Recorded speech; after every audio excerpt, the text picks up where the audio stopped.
Assalamualaikum warahmatullahi wabarakatuh. Ketemu lagi dengan Bu Dita. Oke nak ya, hari ini kita pelajarannya dengan teks tanggapan santun atau teks tanggapan kritis. Ini adalah teks yang terakhir kita pelajari sebelum PAT atau PTS. Jadi dimohon untuk mengingat-ingat kembali teks yang pertama kita pelajari sampai yang terakhir. Karena apa? Ketika PAT semua teks akan keluar. Jadi Bu Dita pesan kepada kalian supaya kalian memperhatikan lagi videonya, materinya, apapun itu yang berhubungan dengan teks yang sudah kita pelajari. Dan ini adalah teks penutup. Jadi dimohon untuk diperhatikan dengan sesama sehingga kalian nanti bisa mengerjakan semua tugas-tugasnya dengan baik dan bisa untuk pindah ke semester genap dengan baik pula. Oke? Jadi Bu Dita harap kalian memperhatikan semua video yang disampaikan oleh Bu Dita, oleh Bapak Ibu guru supaya ilmu kalian jadi maksimal. Gitu ya nak ya. Oke? Begitu saja, silahkan videonya ditonton setelah ini. Terima kasih. Assalamualaikum warahmatullahi wabarakatuh. Oke, selamat datang di materi memberikan tanggapan dengan santun atau disebut dengan teks tanggapan kritis.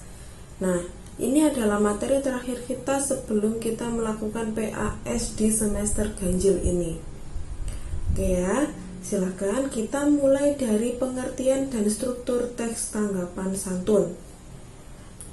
Pengertian dari teks tanggapan santun.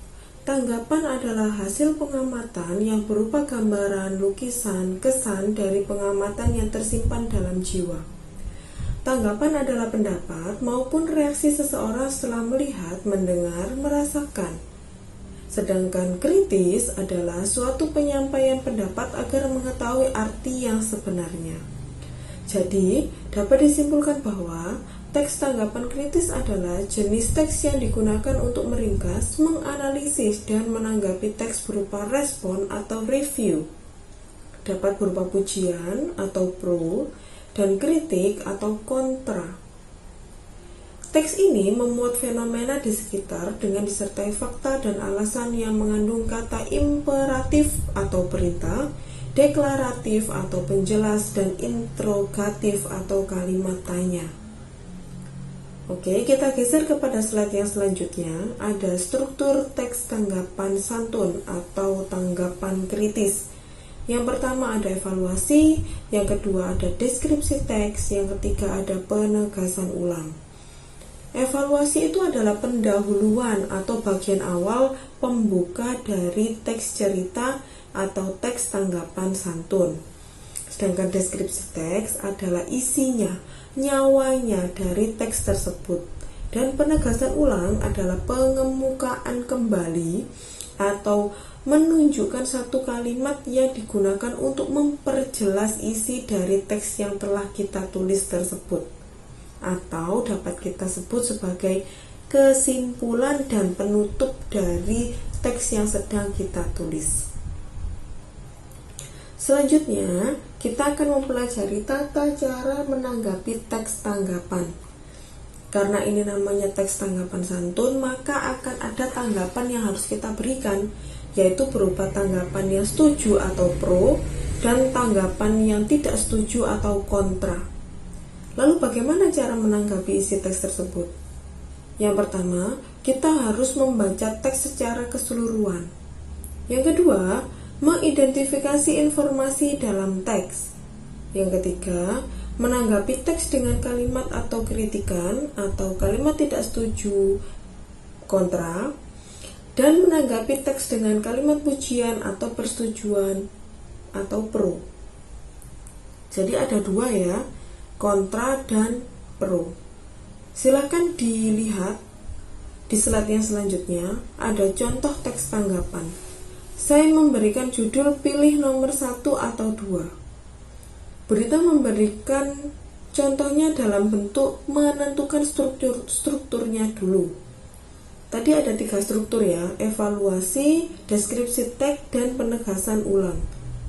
Nah, di teks contoh ini, evaluasi berada di paragraf 1, sedangkan deskripsi teks ada di paragraf 2. Kemudian di slide yang selanjutnya, di paragraf 3, masih berisi deskripsi teks. di paragraf 4 dan 5 baru penegasan ulang.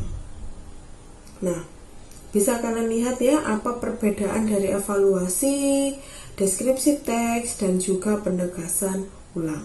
Silakan dibaca, silakan diamati.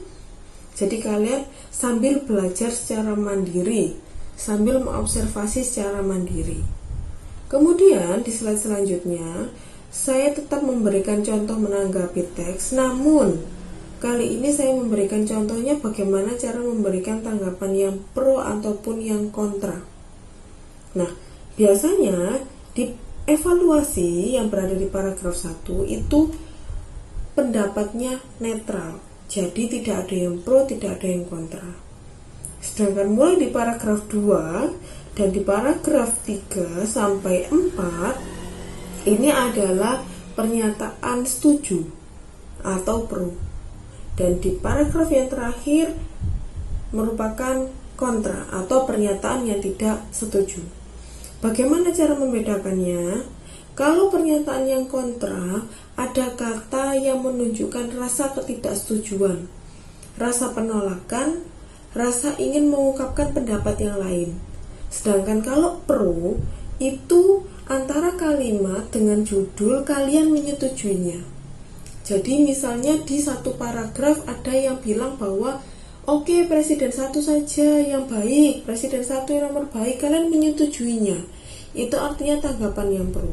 Tapi kalau kalian sudah ada rasa tidak setuju, oh enggak, paragraf ini menunjukkan yang baik-baik saja di presiden 1, padahal menurut saya presiden 2 itu yang baik. Nah, itu ada kata tidak setuju, maka itu bisa disebut dengan kontra. Oke. Kita geser ke slide yang selanjutnya. Sudah ada latihan soal. Latihan soal ini berjudul pergaulan bebas. Silahkan kalian mengomentari berupa persetujuan atau penolakan. Gimana caranya? Caranya adalah silahkan kalian baca dulu teksnya secara keseluruhan dari paragraf awal sampai dengan paragraf akhir.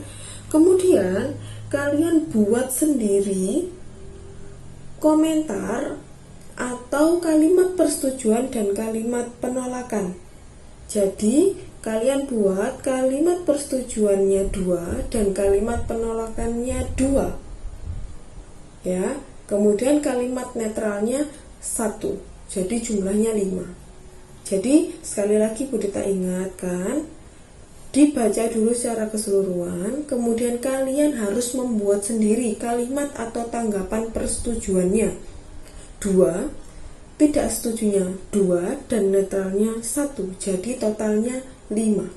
Dan ini yang dikumpulkan hari ini. Kemudian kita geser ke slide yang selanjutnya. Ada latihan soal 2. Ini buatlah teks tanggapan santun dengan topik atau tema kebakaran hutan untuk perkebunan liar. Ini dikumpulkan setelah kalian melakukan PAS ganjil. Jadi setelah kalian melakukan PAS ganjil di minggu pertama setelah PAS, kalian mengumpulkan naskah yang berisi pembuatan teks tanggapan santun dengan tema yang sudah saya sediakan. Paham ya? Kemudian di slide yang selanjutnya ada latihan soal 3, yaitu mengerjakan LKS pada halaman 54-59 mulai Romawi A sampai C. Ini dikumpulkan di minggu kedua setelah PAS ganjil. Jadi setelah PAS ganjil, tugas pertama yang dikumpulkan adalah membuat teks tanggapan santun dengan tema yang saya tentukan. Kemudian di minggu kedua adalah mencocokkan LKS yang sudah kalian kerjakan pada halaman 54-59. Jadi Budita ingatkan sekali lagi, 2 minggu setelah PAS itu hanya pengumpulan tugas. Namun harus menunggu video yang Budita kirimkan, karena ada instruksi yang akan Budita berikan mengenai tugas ini.